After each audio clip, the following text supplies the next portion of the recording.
हमारे इस कार्यक्रम के अध्यक्ष जस्टिस बी ईश्वरिया हम लोग इस धरती पर नमन करते हैं और खास करके तमाम जितने मंचासीन हमारे अतिथि हैं उनका नमन करते हैं और विशेष रूप से हमारे नेशनल दस्तक के जो पत्रकार महोदय हैं शंभू सर, उनको नमन करते हैं क्योंकि उन्हीं की चेतना की वजह से आज मैं यहाँ पर उपस्थित हो चुका। 4-5 वर्षों से मैं उन्हें लगातार सुनता आ रहा था और बहुत सारी चीजें समझने का मौका मिला।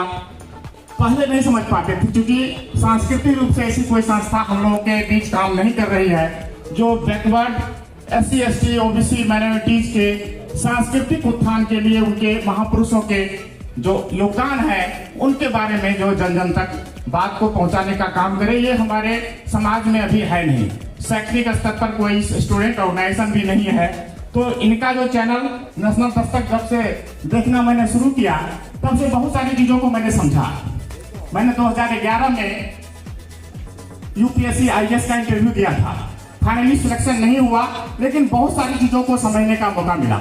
उस समय में 2100 सीटें थी UPSC में, आज वो घट करके 1100 हो गई है। आप ये समझने की जरूरत है कि आखिर 1100 क्यों होंगे, इसलिए कि हमारा जो रिजर्वेशन है उसमें 27% में हम कैसे कम से कम सेलेक्ट हो पाए, एक साजिश है। इसी साजिश को जन जन तक पहुंचाने के लिए जो चेतना इस तरह के कार्यक्रम के माध्यम से की जा रही है ये बहुत ही सराहनीय है। बहुत सारे अभी पूरे का पूरा खाली है, इसलिए खाली है कि स्टूडेंट इसमें पार्टिसिपेट नहीं कर रहा है। मैं इस मंच से अपना एक प्रस्ताव लेकर के आया हूँ।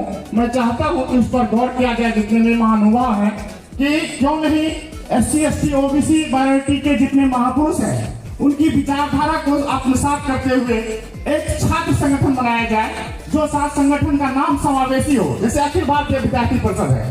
पता नहीं चलता है कि किस विचारधारा को ये फॉलो कर रहा है, बाद में जाके पता चलता है। तो मैंने भी ये एक अपना सुझाव तैयार किया है, क्यों नहीं राष्ट्रीय छात्र सरोकार परिषद नाम से एक छात्र संगठन बने जो कॉलेज यूनिवर्सिटी तक यूनिवर्सिटी में अलग यूनिवर्सिटी में उसका चुनाव हो और उसमें प्रशिक्षण दायित्व हो, उसका भी अभ्यास वर्ग हो। जितने महापुरुषों यहाँ महानुभाव बैठे हुए हैं वे सारे उसको फिर ऊपर से लेकर नीचे तक गाइडलाइन प्रोवाइड करे, तब हमारी नई पीढ़ी के बच्चे इस सब कार्यों को जान पाएंगे और तब जाकर के ये गैलरी पूरा का पूरा खचाखच भरा रहता।